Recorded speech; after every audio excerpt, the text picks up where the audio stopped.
எல்லா வகையிலும் இன்னைக்கு நாம ஹராமான செல்வங்கள் நம்மிடத்துல இருக்குது.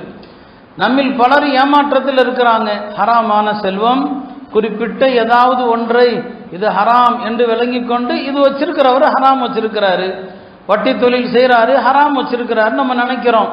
ஆனால் எல்லா வகையிலும் எல்லார்ட்டையும் ஹராமான காசு இருக்க தான் செய்யுது. யாரும் இதை வருத்தப்பட வேண்டாம். ஒருத்தர் நல்ல ஹலாலான வருமானமே செய்கிறார் என்று வைத்துக் கொள்வோம். ஜக்காத்து கொடுக்காம இருக்கிறாரு, கரெக்டாக கொடுக்கறது இல்லை, பல வருட ஜக்காத்து இருக்குதுன்னா அவருடைய செல்வம் ஹராமான செல்வம், அவர்கிட்ட இருக்கிற காசு ஹராமான காசு. ஒரு மனுஷன் இறந்து போயிட்டான்னு சொன்னா பல இமாம்களிடத்துல அவர் எத்தனை வருஷத்துக்கான ஜக்காத்தை கொடுக்காம இருக்கிறாரோ அந்த ஜக்காத்தை எல்லாம் கொடுத்த பிறகுதான் வாரிசுகள் சொத்தையே பிரிக்க முடியும். 10 வருஷத்துக்கு ஜக்காத்து கொடுக்கல, இந்த 10 வருஷம் ஜக்காத்தை பூரா கணக்கு போட்டு பிரித்து அதை கொடுத்துட்டு மிச்சம் இருந்தால் தான் வாரிசுகளுக்கு, இல்லைன்னா இல்லை. இப்படித்தான் பல இமாம்கள், இமாம் ஷாஃபிஈ, இமாம் மாலிக், இமாம் அஹ்மத். அப்போ என்ன அர்த்தம்? இது ஹராமான காசு, இது உனக்கு இல்லை, ஹலால் கிடையாது உனக்கு. அப்போ நாம் நினைக்கிறோம் அவ ஹராம் செய்கிறான், இவ ஹராம் செய்கிறான், நாம் பியூர் ஹலால் அப்படின்னு இவர் நினைக்கிறாரு. ஆனால் ஜக்காத்து கொடுக்காத இந்த செல்வம் அவனுடைய ஹலாலான செல்வத்தையும் சேர்த்து ஹராமாக்கி விடுகிறது. இது அநியாயமான செல்வம். ஏழை எளிய மக்களுக்கு போக வேண்டிய அந்த செல்வம் உங்களிடத்தில் இருக்குமானால் அந்த ஏழைகளுக்கு நீங்கள் அநீதி இழைக்கிறீர்கள். அப்போ இது எங்கே போய் சொல்றது? இந்த ஹராம் எங்கே சொல்றது? அருமையானவர்களே, பெருமானார் ஸல்லல்லாஹு அலைஹி வஸல்லம் அவர்கள் நமக்கு ஹராமுடைய எத்தனை வகைகளை சொன்னாங்க. பொது சொத்துகளில் கவனத்தை நமக்கு கற்றுக் கொடுத்தாங்க. பெருமானார் ஸல்லல்லாஹு அலைஹி வஸல்லம் காலத்தில் போர் செல்வங்கள் கிடைக்கும். அந்த போர் செல்வங்களை ஒரு குறிப்பிட்ட சட்டத்தின்படி அதை பிரிக்கணும். மார்க்கத்தில் அதுக்கு ஒரு முறை இருக்குது. அந்த செல்வங்களை எல்லாம் திரட்டின பிறகு அதை பிரிக்கப்படும். 5 பாகமாக பிரித்து அதை ஒரு குறிப்பிட்ட முறையில் அதை கொடுப்பாங்க.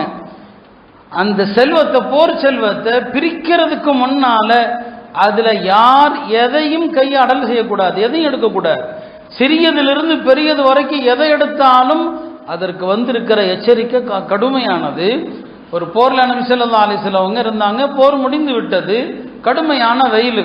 இப்போ நபி ஸல்லல்லாஹு அலைஹி வஸல்லம் அவங்களுக்கு ஒரு கூடாரம் மாதிரி, குடில் மாதிரி அமைக்கலாம் என்று தோழர்கள் எல்லாம் வந்து சொன்னாங்க. யா ரசூலல்லாஹ், இந்த போர் செல்வங்கள், அதுக்கு அரபியில கனிமத்தும்பாங்க, இந்த போர் செல்வத்தில் ஒரு ஒரு தோல், ஒரு விரிப்பு இருக்குது, அந்த தோல் விரிப்பால உங்களுக்கு கூடாரம் கட்டுறோமேன்னு சொன்னாங்க.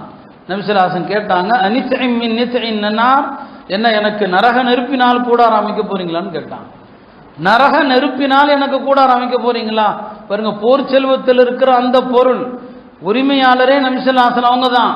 தோழர்களுக்கு கற்றுக் கொடுக்குறாங்க, அது இன்னும் பிரிக்கப்படலை.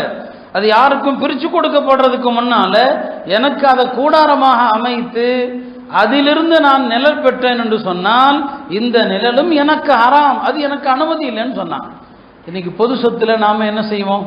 நான் யாரை எதையும் குறிப்பிட்டுலாம் சொல்லலை, பொது சொத்து தான், ஒரு டீ தானப்பா குடிச்சுக்கலாம் இல்லையா? பள்ளியாசல் வசூலுக்குன்னு போவாங்க, வசூலான பணத்தில் ஒரு டீ தானே குடிச்சுக்கலாம். அது நரகத்தின் மிடரு, நரக மிடரை குடிக்கிறார். இதெல்லாம் ஹராம்னு யாருமே யோசிக்கிறதே கிடையாது. பொது சொத்துல கவனம் வேண்டும். நபி ஸல்லல்லாஹு கற்றுக் கொடுக்குறாங்க. ஹஜ்ரத் உமர் ரலியல்லாஹு அன்ஹு அவர்கள் அறிவிக்கிற அறிவிப்பு சஹீஹ் முஸ்லிம்ல வருது. பெருமானார் ஸல்லல்லாஹு அலைஹி வஸல்லம் அவர்கள் ஒரு இடத்தில் இருக்கும்போது தோழர்கள் போர்ல ஷஹீதானவர்களை பேசிக்கிட்டே போறாங்க. ஃபுலான் ஷஹீத், ஃபுலான் ஷஹீத், இன்னார் எல்லாம் ஷஹீது ஷஹீதுன்னு. அதுல ஒரு ஆளை பத்தி வரும்போது இன்னார் ஷஹீதுன்னு சொல்லும்போது நபி ஸல்லல்லாஹு அலைஹி வஸல்லம் அவர்கள் சொல்றாங்க, கல்லா வல்லாஹி, அல்லாஹ் மீது ஆணையாக அவர் ஷஹீது இல்லை, அவர் ஷஹீது இல்லை. தோழர்கள் எல்லாம் ஸ்தம்பிச்சு போயிடுறாங்க.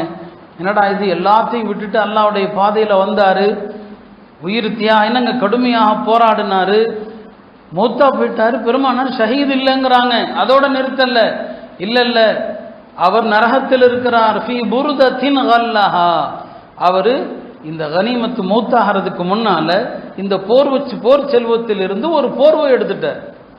அந்த போர்வை அவர் எடுத்தது ஹராம், அதை எடுத்ததற்காக இப்ப நரகத்தில் இருக்கிறாரு. நான் அருமையானவர்களை பாருங்க, நம்ம என்ன நினைக்கிறோம்னா இந்த காசை எல்லாம் யாராவது அஜரத்துமாறு கொடுத்துட்டா நம்ம சுத்தமாயிருவோம். இந்த ஹராமான தப்பு தவறுகள்லாம் இருக்கு இல்லையா, இந்த தப்பு தண்டாவுக்கு பள்ளியாசலுக்கு ஏதாவது சந்தா கொடுத்துட்டா சரியா போயிடும், மதரசாவுக்கு ஏதாவது கொடுத்ததுலாம் நம்முடைய கள்ளக்கணக்கு. இது அல்லாவுடைய கணக்கு அது இல்லை. அல்லாவுடைய பாதையில போய் உயிரை கொடுத்தவர் ஒரு போர்வை எடுத்துட்டாருங்க.